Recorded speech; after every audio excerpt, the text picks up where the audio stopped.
ADHD and Cognition Presentation by Arlena Garcia. What is ADHD? ADHD means attention hyperactive disorder. Disorder typically starts in childhood and continues into adulthood. Symptoms include having difficulty paying attention, being hyperactive or impulsive. An online study from 2022 shows that 7 million U.S. children aged 3 to 17 have been diagnosed with ADHD. Additional symptoms may include behavioral issues, learning disorders, anxiety, and depression. 3 stages of ADHD. Predominantly inattentive, meaning the person has trouble focusing on specific tasks or being organized. Predominantly hyperactive or impulsive, meaning the person has too much energy. They may also have disruptive behavioral issues where the person acts without conscious thinking. Combined, this means that the person with ADHD has both inattentive and hyperactive behavioral symptoms. ADHD from the DSM-5 criteria, including additional conditions, includes, in order to diagnose a person with ADHD, they must show 6 or more symptoms of inattention, hyperactivity, and impulsivity that persist for at least 6 months to a degree that is directly impactful to the person's developmental skills as well as their social or academic activities.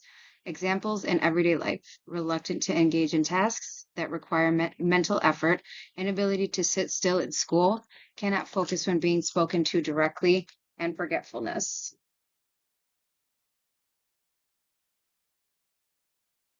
DSM-5 warnings and precautions include suicidal thoughts, heart rate or blood pressure increases, activation of mania or hypermania due to medications, fatigue.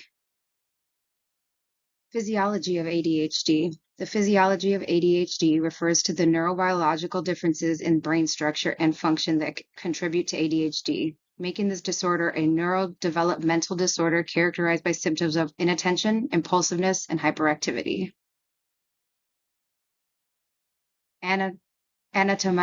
Anatomical brain changes in ADHD.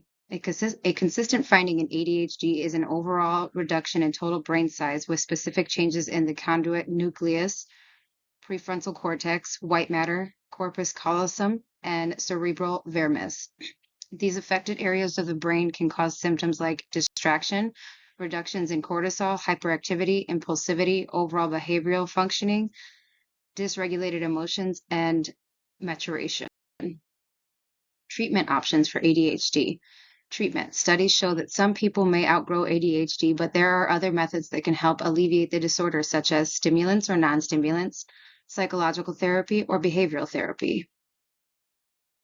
Treatment might also include helping parents of children with ADHD learn to create routines, manage distractions, focusing on things that the child enjoys doing, limit choices as to help with overwhelm, learn to be clear with tasks that need to be prioritized, learn positive discipline strategies, as well as making healthier food choices as to create balanced nutrition, which is good for the entire body.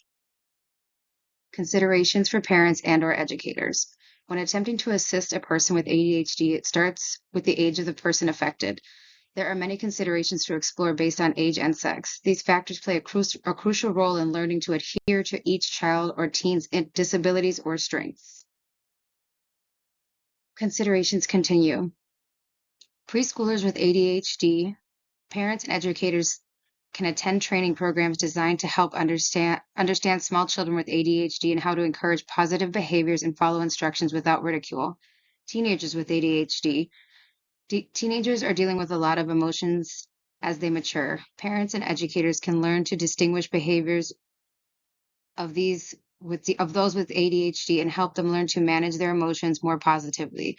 They can help the teen learn breathing exercise to reduce stress and overwhelm. They can also consider sending them to a counselor to help build better social skills, stress management, time focus, and personal discipline. Thank you.